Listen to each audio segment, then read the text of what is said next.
بہت سے مسائل ہیں کہ جو چھٹے سرکار کے زمانے میں حل ہوتے رہے، اور جس طریقے سے ان کے جد کے زمانے میں کسی نے کہا تھا لولا علی لہلکا،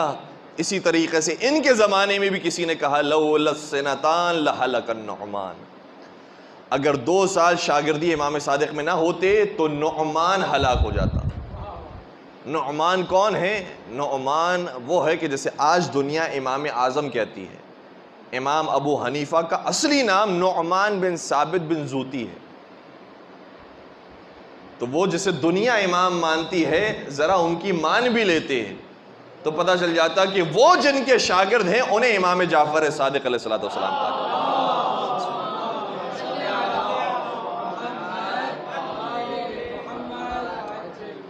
امام سے بہت سے لوگ کسب فیض کرتے رہے، جس میں خود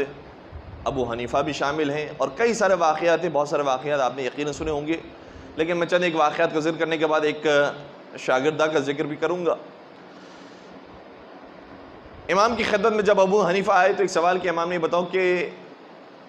اگر کوئی حالت احرام میں، حج کی حالت میں ہرن کا شکار کرنے کے لیے جاتا ہے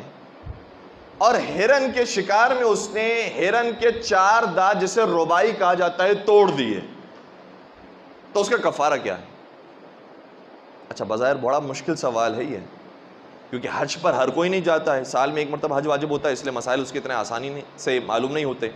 پیغمبر نے بھی 1 ہی مرتبہ حج انجام دیا، اس لیے اس کے سارے مسائل واضح نہیں ہوئے۔ پھر جو حج پر جاتے ہیں ان میں کتنے ایسے ہوں گے کہ جو شکار کرتے ہوں گے، شکار کا واقعہ مشکل سے پیش آتا ہے۔ اگر کوئی شکار کرتا بھی ہے تو کتنے ایسے ہوں گے جس نے ہرن کا شکار کیا ہوگا، اور ہرن کے شکار کے دوران کتنے ایسے ہوں گے کہ جس نے ہرن کے 4 دانت توڑ دیے ہوں گے، جسے ربائی کہا جاتا ہے۔ امام نے سوال کیا، بظاہر بڑا مشکل سوال لگ رہا تھا، کہا کہ فرزند رسول یہ تو مجھے جواب نہیں معلوم، کہا ذرا سوچو،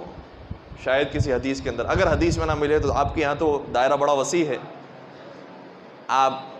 قیاس بھی کرتے ہیں، آپ عقل و منطق بھی استعمال کرتے ہیں، تو آپ دیکھیے کہ کیا اس کا جواب ہوگا، کتنا کفارہ ہوگا۔ کہا کہ نہیں فرزند رسول مجھے نہیں معلوم کہ اگر کوئی حالت احرام میں ہرن کے 4 دانت جسے ربائی کہا جاتا ہے توڑ دے تو کیا کفارہ ہے؟ امام نے مسکرا کر جواب دیا، ہرن کے 4 دانت ہوتے ہی نہیں،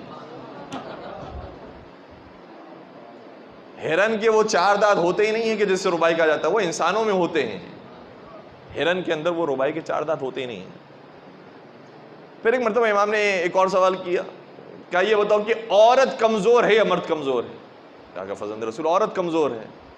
کہا پھر یہ بتاؤ اگر عورت کمزور ہے تو میراث میں قرآن کے مطابق عورت کو کم حصہ کیوں دیا جاتا ہے، مرد کو زیادہ کیوں دیا جاتا ہے؟ یہ تو عقل تمہاری کہہ رہی ہے کہ عورت کمزور ہے، تو جو کمزور ہو اس کو زیادہ حصہ ملنا چاہیے میراث کے اندر، آج بھی دنیا والے یہی شروع کرتے ہیں۔ امام نے اس کے اندر جواب دیا ہے، کہا کہ نہیں معلوم فرزند رسول آپ بتائیے کہ عورت کمزور ہے پھر بھی خدا نے میراث میں اس کا حصہ کیوں کم رکھا ہے؟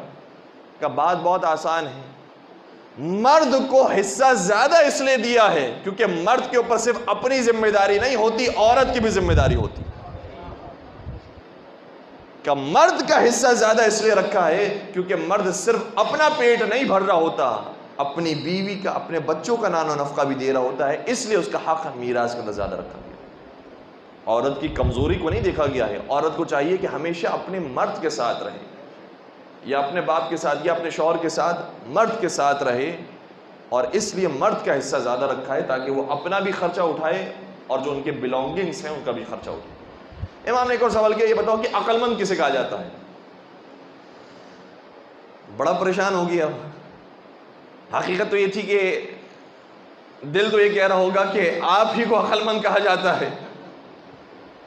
اور بیوقوف جو آپ کے سامنے موجود ہے اسی کو کہا جاتا ہے، لیکن اس زبان پر جملے کیسے لے کر آئے؟ اس سے کہا عقل مند اسے کہا جاتا ہے کہ جو اچھائی اور برائی میں تمیز پیدا کر سکے،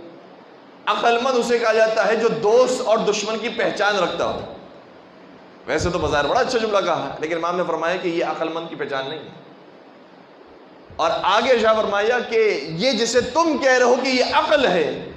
کہ دوست اور دشمن کی پہچان جو رکھتا ہو اسے عقل کا نام دیا جاتا ہے، تو یہ عقل تو پھر جانوروں کے اندر بھی موجود ہے، کیونکہ وہ بھی اپنے دشمنوں کو پہچانتے ہیں اور وہ بھی اپنے دوستوں کو پہچانتے ہیں۔ تو یہ عقل جسے تم عقل کہہ رہے ہو کہ دوست و دشمن کی پہچان ہو جاتی ہے عقل کے ذریعے، اچھائی برائی کی تمیز ہو جاتی ہے عقل کے ذریعے، اسے عقل مند کہا جاتا ہے. کہ عقل مند اسے نہیں کہا جاتا. کہا فرزند رسول پھر آپ بیان کیجئے، پھر آپ بتائیے عقل مند کسے کہا جاتا ہے؟ امام نے کیا خوبصورت جواب دیا اور بہت دقیق جواب دیا ہے. امام نے فرمایا وہ عقل جو انسانوں کو پروردگار عالم نے دی ہے، اور انسانوں میں جو عقل مند کہلاتا ہے وہ ہوتا ہے جو دوستوں میں سے یہ پہچان سکے کہ کون میرا کتنا قریبی دوست ہے، اور دشمنوں میں سے یہ پہچان سکے کہ کون کتنا میرا بڑا دشمن ہے. اچھائیوں میں سے یہ پہچان سکے کہ ان اچھائیوں میں سے سب سے بڑی اچھائی کون سی ہے، اور برائیوں میں سے پہچان سکے کہ سب سے بری برائی کون سی. اور امام کی بات کو سمجھانے کے میں چھوٹی سی مثال عرض کروں اپنے بچوں کے لیے، نوجوان دوستوں کے لیے، کہ جب انسان گھر کے اندر ہوتا ہے، نماز کا وقت ہو گیا، ماں نے بھی آواز دی، تو یہاں پر اچھائی یہ ہے کہ اول وقت کی نماز بھی پڑھی جائے، اچھائی یہ بھی ہے کہ والدہ کی بات بھی سنی جائے،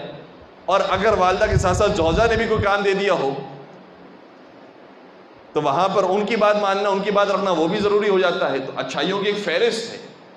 لیکن عقل مند ہوتا ہے کہ جو ان تمام فہرست کے اندر یہ جانتا ہو کہ کون سی اچھائی مقدم ہے